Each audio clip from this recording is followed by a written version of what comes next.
Title sponsor Viking Western Briefs. Powered by iSteel TMT Bars and Chennai Silk Srikumaran Thangamaligai. ஐபிஎலோட எல்லா fast அப்டேட்ஸையும் தெரிஞ்சுக்க behind it's ஆருக்கு subscribe பண்ணுங்க.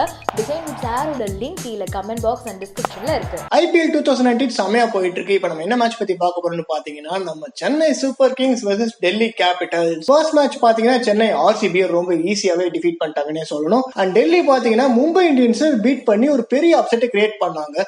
நம்ம கங்குலி வந்ததுக்கு அப்புறமாவே டெல்லி கொஞ்சம் வேற மாதிரி தெரியறாங்கன்னே சொல்லணும். முக்கியமா ரிஷப் பண்டோட பெர்ஃபார்மன்ஸ் வேற லெவல் இருந்தது லாஸ்ட் மேட்ச் எங்க நடக்க போகுது அப்படின்னு பாத்தீங்கன்னா ஃபெரோஷா கோட்லா ஸ்டேடியம்ல நடக்க போகுது. அந்த பிட்ச் பாத்தீங்கன்னா கொஞ்சம் ட்ரையா இருக்கு. சோ ட்ரையா இருக்கிற பிட்ச் வந்து ஸ்பின்னர்ஸுக்கு கொஞ்சம் அதிகமாவே அசிஸ்ட் பண்ணும். அண்ட் சிஎஸ்கே பாத்தீங்கன்னா எப்பயுமே வந்து ஸ்பின் ஹெவி டீம் அப்படின்னே சொல்லலாம்.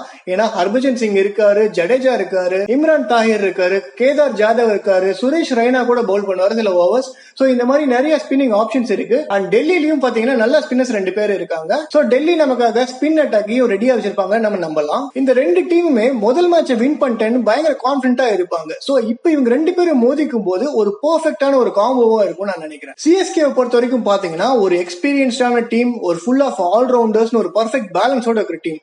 டெல்லி பாத்தீங்கன்னா ஒரு யங் டீம், ஒரு புது கோர், ஒரு புது ஃபயரோட இருக்கிற ஒரு டீம். சோ கங்குலி வேற இப்ப அட்வைசரா இருக்காரு. அவரோட ஐடியாஸ் எல்லாம் டிஃபரெண்டா இருக்கும். அண்ட் ரிஷப் பண்ட், ஸ்ரேயாஸ் ஐயர்னு ரொம்ப யங் பிளேயர்ஸ் எல்லாம் இருக்காங்க. ஒரு சாதாரண டீம்னால மும்பை இந்தியன்ஸ் வான்கடையில போய் ஜெயிச்சிட முடியாது. டெல்லி அதை பண்ணாங்க, அதுவும் கன்வின்சிங்கா பண்ணாங்கன்னே சொல்லலாம். ஒரு 200 மேல ஒரு டார்கெட் அடிக்கிறது, அதை டிஃபெண்டும் பண்றது அப்படிங்கிறது வந்து சாதாரணமான விஷயம் கிடையாது. சோ நம்ம கங்குலியோட டீம் பாத்தீங்கன்னா அதை போய் பண்ணி காமிச்சாங்க.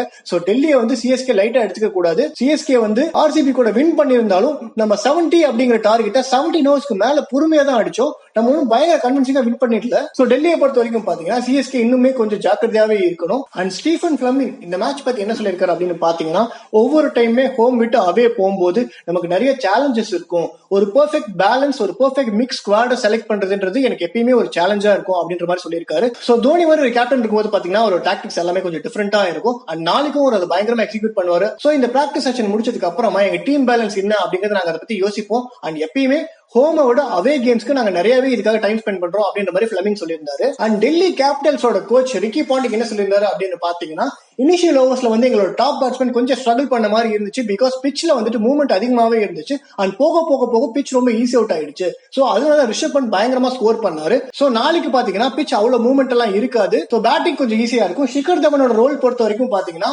அதர் பேட்ஸ்மேனுக்கு கம்ஃபர்ட் பண்ற மாதிரி அவர் ஒரு ரெண்டுல ஆங்கர் இன்னிங்ஸ் ஆடணும் அப்படின்ற மாதிரி ரிக்கி பாண்டிங் சொல்லியிருக்காரு. அண்ட் டீம் சேஞ்சஸ் பாத்தீங்கன்னா தோனி எப்பவுமே அதிகமா டீம்ல சேஞ்சஸ் பண்ணவே மாட்டாரு. சோ நாளைக்கும் அவங்க அதே லெவனோட விளையாடுவாங்கன்னு எதிர்பார்க்கலாம். அண்ட் டெல்லியை பொறுத்த வரைக்கும் பாத்தீங்கன்னா சிஎஸ்கே ஒரு ஸ்பின் ஹெவி டீம் அப்படின்னு சொல்லலாம். அதனால டெல்லியும் இன்னொரு எக்ஸ்ட்ரா ஸ்பின்னரோட போலாம். அதாவது சந்தீப் லமிச்சானே அப்படின்ற ஒரு நேபாள் பிளேயர் ட்ரெண்ட் போல்ட்டுக்கு பதிலாக விளையாட வைக்கலாம் அப்படின்னு எதிர்பார்க்கப்படுகிறது. சோ ஃபெரோஷா கோட்ல கிரவுண்ட்ல மட்டும் இதுக்கு முன்னாடி இருந்த ரெக்கார்ட் பாத்தீங்கன்னா சிஎஸ்கே 4 டைம் வின் பண்ணிருக்காங்க, டெல்லி 2 டைம் வின் பண்ணிருக்காங்க. ஓவரால் டாலி பாத்தீங்கன்னா சிஎஸ்கே 12 அண்ட் டெல்லி 6. சோ நம்ம ரெக்கார்ட்ஸ் எல்லாமே வந்துட்டு சிஎஸ்கேக்கு சாதகமா தான் இருக்கு. ஆனா இப்ப இருக்கிற டெல்லி ஒரு புது யங் டீம். அண்ட் கங்குலி வேற அட்வைசரா இருக்கு, ரிக்கி பாண்டிங் கோச்சா இருக்காரு. அந்த டீம் இப்ப வேற ஒரு மாதிரி ஃபார்ம்ல இருக்காங்க. சோ சிஎஸ்கே எப்பயுமே கொஞ்சம் கவனமா தான் இருக்கணும். சோ இந்த மேட்ச்ல யார் வின் பண்ணுவா, சிஎஸ்கே வின் பண்றதுக்கு என்னெல்லாம் பண்ணணும், லைன் அப்ல ஏதாவது சேஞ்ச் பண்ணலாமா இல்லையா அப்படின்னு உங்க எல்லா ஐடியாஸையும் மறக்காம கமெண்ட் செக்ஷன்ல கமெண்ட் பண்ணுங்க.